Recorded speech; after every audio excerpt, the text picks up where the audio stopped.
Hey everyone, and welcome to another deep dive. You ready to explore a paradox today? Always up for a good paradox. All right, well today we're looking at efficiency, or rather, the downsides of efficiency. Uh-oh. Sounds like someone's been reading Edward Tenner. You got me, the efficiency paradox. It's a fascinating read. It is. He's a really insightful thinker. So Tenner's basic argument, and I'm curious to get your take on this, is that this obsession we have with doing things faster, cheaper, easier, it might actually be backfiring in some pretty unexpected ways. Yeah, that's definitely a theme he hits on hard. And not just in obvious ways like, pollution or job displacement. Right. It's deeper than that. Like Yeah. he goes through all these different areas of life, tech, business, education, even wayfinding. And he finds these hidden costs everywhere. Exactly. Like he's not anti-technology or anything, No, not at all. He actually embraces technology. but he's urging us to think critically about it, to question whether efficiency is always the best goal. Exactly, because sometimes it can lead us down some pretty strange paths. All right, so let's dive into some specifics. What really struck me was Tenner's observation about Silicon Valley. You know, these are the people who are obsessed with optimizing and automating everything. Right, cutting out all the inefficiencies, Mhm. striving for that frictionless existence. But then you see these same tech elites buying artisanal bread, Mm-hmm. sending their kids to tech-free schools, like craving these deliberately inefficient experiences. It's like they're trying to escape the monster they created. Right. It's this weird paradox. Penner sees it as this potential two-tier society forming, where most people are stuck with mass-produced mediocrity because that's the most efficient option. And the elite can afford to opt out and enjoy all the handcrafted, personalized stuff. Exactly. And it's not just limited to, like, luxury goods. It's starting to creep into every aspect of life. I think you see with certain products these days. Like it's either the ultra-luxe model with a million Or, features. or the cheapest bare-bones version. Yeah. Whatever happened to the good old middle ground. Right, it's like our choices are being narrowed down by this pursuit of efficiency. Okay, so that's a little bit unsettling. But then Tenner takes us into the world of algorithms, which are basically the poster child for efficiency these days. Oh, yeah. Algorithms are everywhere. And they're getting more and more powerful. But Tenner has some serious concerns about the unintended consequences. Well, yeah. Because even the most well-intentioned algorithm can end up perpetuating societal biases. Look, imagine you're applying for a job, and an algorithm trained on biased data unfairly rules you out because your gender, your race, where you live. And you might not even know why you were rejected. Right, because these algorithms are often treated like trade secrets, so it's hard to scrutinize them for bias. It's like this black box making decisions that have a huge impact on people's lives. And it makes you wonder, should efficiency be the top priority when the system itself might be flawed? Right. It's a really tough question. Okay, so we've got this potential two-tier society. We've got algorithms that might be perpetuating bias. Where else does Tenner take us? Well, he also dives into this really interesting concept, the right to be forgotten. Oh, yeah, I've heard of that. Isn't that a European law? Yeah, it's this idea that individuals can request search engines to remove links to information about them that's outdated or irrelevant. So basically a chance to control your digital footprint. Exactly. Yeah. Sounds great for privacy, Oh, right? yeah. But I can see how it could be problematic, too. Oh, yeah, definitely. Yeah. What if someone uses it to erase evidence of past wrongdoing? Then it becomes about protecting the powerful instead of individuals. Exactly. So it's a really tricky balance between privacy and transparency. No easy answers there. What do you think, listeners? Would a right to be forgotten be a net positive or negative? Something to ponder for sure. Definitely. And speaking of things worth pondering, Tenner's comparison between modern efficiency and what he calls continuous process innovations from the 19th century is fascinating. Okay, I'm intrigued. Tell me more about that. Well, he uses this really cool historical example, the Ford-Drinier paper-making machine. Okay, I'm not familiar with that one. So before this machine, paper was made by hand, sheet by sheet, super labor-intensive. Wow. Yeah, that sounds inefficient. It was the Ford-Drinier machine made it possible to produce paper continuously on a massive scale. So that obviously made paper cheaper and more widely available. Exactly. Yeah. But here's the thing. While it did displace some jobs in the paper-making industry, It also created a ton of new jobs in other areas. right, like in machine design, manufacturing, distribution, Mhm. and often these new jobs required more skill and paid better. So it wasn't just about cutting costs. It was about creating a whole new way of doing things that led to new opportunities. Exactly. Now compare that to today's platform-based efficiency, which Tenor argues is more about reducing transaction costs than fundamentally changing industries. Like Uber and Airbnb. Exactly. Yeah. They've made things more efficient in their respective areas. But they haven't really created a whole new industry in the same way that the Ford Dryer machine did. Right, and it makes you wonder about the long-term impact. Will this transaction-based efficiency lead to the same kind of job creation and economic growth? Or will it just create a handful of super powerful platform companies that dominate entire industries and leave fewer opportunities for everyone else? Exactly. It's a big question for the future of work. Definitely. Okay, so we've talked about Silicon Valley algorithms, the right to be forgotten, continuous process innovations. What else is Tenor concerned about? Well, he's got a whole chapter on education. Oh yeah, I was really interested in that section because we've been pouring money into educational technology for decades. Hoping it would make teaching more efficient and effective. Right, but it doesn't seem like it's really lived up to the hype. Well, Tenor argues that we're looking at learning too simplistically. It's not just about transferring information. It's about engaging students, fostering critical thinking, helping them deeply understand concepts.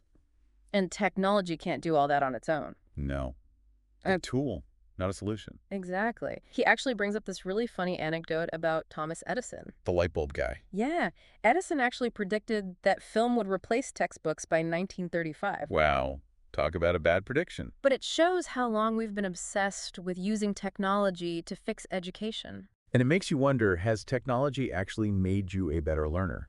Or has it sometimes been more of a distraction than a help? I know I've definitely fallen into that trap sometimes. Me too. It's easy to get caught up in the bells and whistles and forget about the actual learning. Okay, so speaking of learning, Tenor makes this really surprising point about note-taking. Oh yeah, this one's a bit counterintuitive. Tell me about it. So apparently students who take handwritten notes actually perform better on tests than those who type. Wait, seriously? But typing is so much faster. I know, right? It seems crazy. But psychologists call it desirable difficulty. Desirable difficulty. Yeah, the idea is that making things a little harder for ourselves can actually lead to better learning and retention. So you're telling me I should ditch my laptop and go back to pen and paper? It might be worth a try. The theory is that handwriting forces you to process information more deeply, to summarize and condense it. And that deeper processing helps you remember it better. Exactly. It's like when you type, you can just zone out and transcribe without really thinking about what you're writing. Oh yeah, I've definitely done that. So maybe there's something to be said for the slowness and the deliberateness of handwriting. And this applies to more than just note-taking. Tenor also talks about reading. Right. Despite the rise of ebooks, there's research suggesting that print reading can lead to better comprehension. Especially for complex topics. It's that desirable difficulty again. So when you read a physical book, you're more aware of the text, layout, the turning of pages, Yeah. even the weight of the book. And all those physical cues can help you navigate the text and remember what you've read. Whereas with digital reading, it's easy to get lost in that endless scroll. You don't have those same physical anchors. And studies have shown that people tend to skim more on screens. Which leads to a more superficial understanding. Exactly. Yeah. So maybe we shouldn't be so quick to dismiss the power of print. Even in our digital age. Right. There's something to be said for the tangibility, the permanence of a physical book. Okay, so we've got handwriting, we've got print books. What else? Well, how about wayfinding? Wayfinding. Yeah, Tenor has this whole section on how relying on GPS might actually be weakening our natural wayfinding skills. Like we're outsourcing a basic human ability to a device. Exactly. He contrasts it with the Inuit GPS system. The Inuit GPS system. Yeah, it's not a digital gadget or anything. It's a system of mental mapping and environmental cues that the Inuit have developed over centuries to navigate the Arctic landscape. So they use things like wind patterns and snowdrift formations to find their way. And animal behavior. It's incredibly sophisticated. That's amazing. It's Yeah. like a whole different way of understanding and connecting to the environment. And Tenor argues that's what we're losing as we become more and more GPS dependent. We just stare at a screen instead of paying attention to the world around us. I know, I'm totally guilty of that. If I have to detour for any reason, I'm completely lost. It's a common experience. GPS gets us from point A to B very efficiently. But it doesn't teach us how to understand the spaces in between. Right. So maybe we should all try going on a walk without our phones sometime. See if we can navigate our own neighborhoods using just landmarks and our sense of direction. It might be a humbling experience. Okay, last but not least, let's talk about self-tracking. All those wearable devices and apps that monitor our every move. They're supposed to be super efficient and helpful.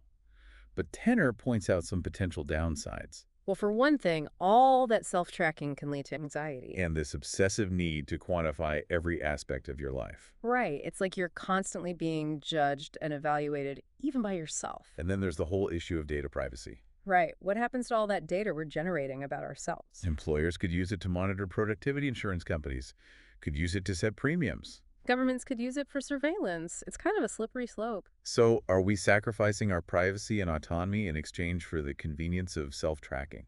It's a question we all need to ask ourselves. Especially as these technologies become more and more integrated into our lives. Do you use any self-tracking devices? I do, actually. But I try to be mindful of the data I'm sharing Yeah. It's important to be aware of the potential risks. and make informed choices about how much information you're willing to give up. All right, so we've covered a lot of ground here.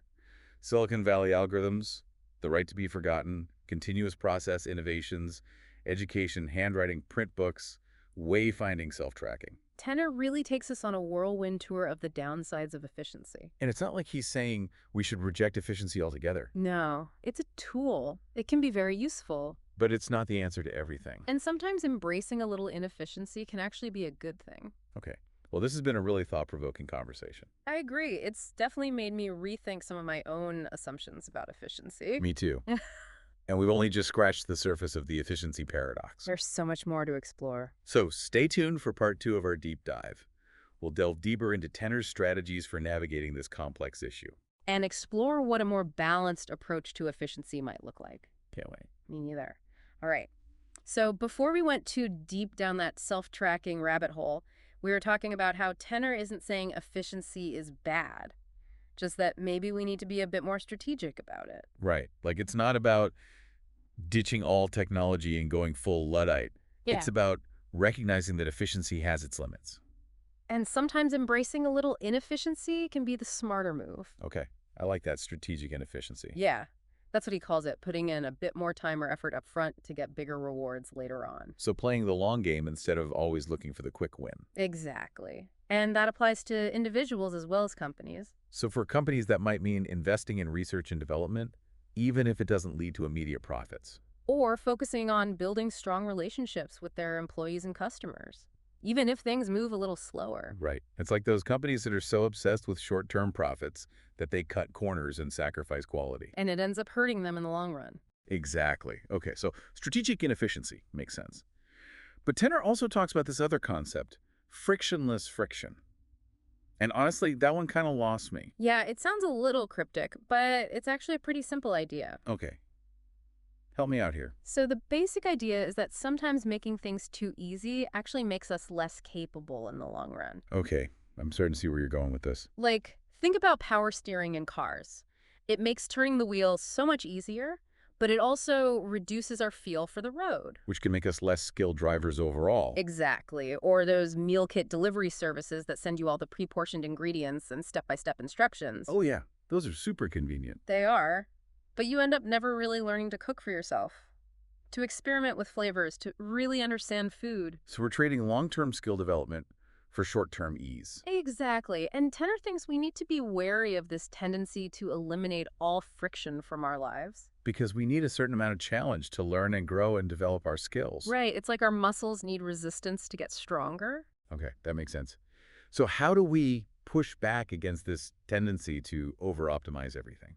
Well, Tenor suggests something he calls the analog reserve. The analog reserve, what's that? It's about appreciating the value of non-digital technologies and practices, even in our hyper-digital world. So not throwing out your smartphone, but maybe also keeping a notebook and pen handy. Exactly. Yeah. We already talked about the benefits of handwriting and print books, but it goes beyond that. Like what? Think about the comeback of vinyl records. Oh yeah, vinyl's super trendy these days. It is, but it's more than just a trend.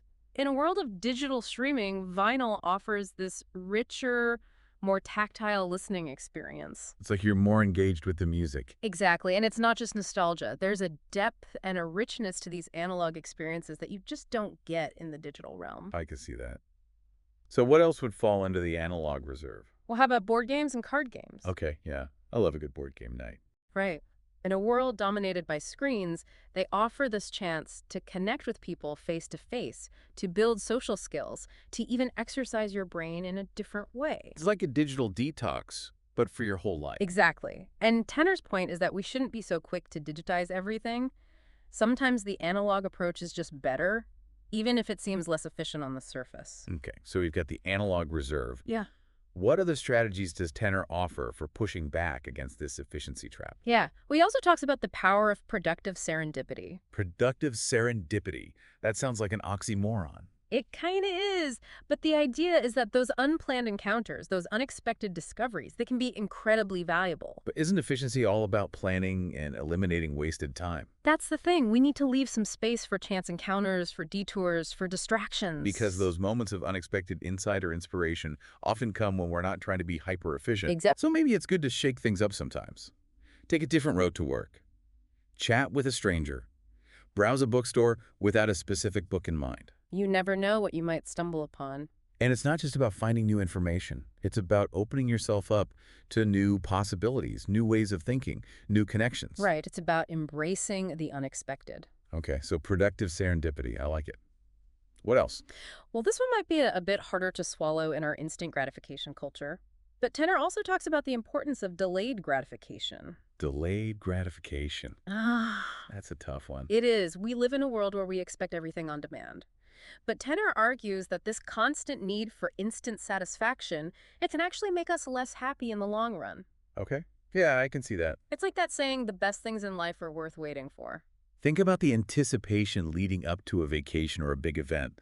That excitement is part of the enjoyment. Exactly. If you could just teleport to your destination or fast forward to the event, it wouldn't be as special. Or think about saving up for something you really want. The effort and the discipline you put into saving make the eventual purchase even more meaningful. So maybe we need to cultivate a bit more patience. Embrace the wait. It might make us less efficient in the short term, but it can lead to greater fulfillment and satisfaction down the road. Exactly. Okay, I'm convinced delayed gratification is a good thing. Yeah. What else you got? Okay, last one. This one's called cognitive bootstrapping. Cognitive bootstrapping. Never heard of it. So the idea is that we can use our own knowledge and skills to make our digital tools and practices even more effective. So it's not about letting technology do all the thinking for us. It's about using our brains to make technology work better for us. Exactly. We can't just blindly trust algorithms or assume everything we read online is true. We need to use our critical thinking skills, our knowledge of the world, our ability to evaluate information. To navigate the digital world effectively. It's like a partnership between human intelligence and artificial intelligence. Exactly. Each has its strengths, and we need to find that synergy between the two. I like that.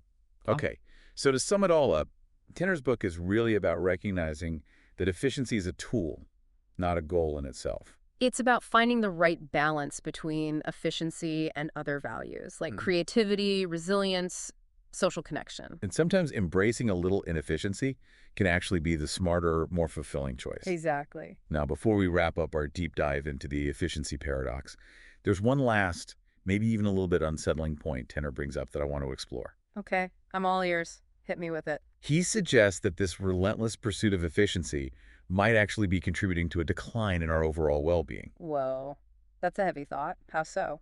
Well, he points to things like rising rates of anxiety and depression, increasing social isolation, and a general sense of dissatisfaction that a lot of people are feeling these days. You're saying he links those things to our obsession with efficiency. Exactly.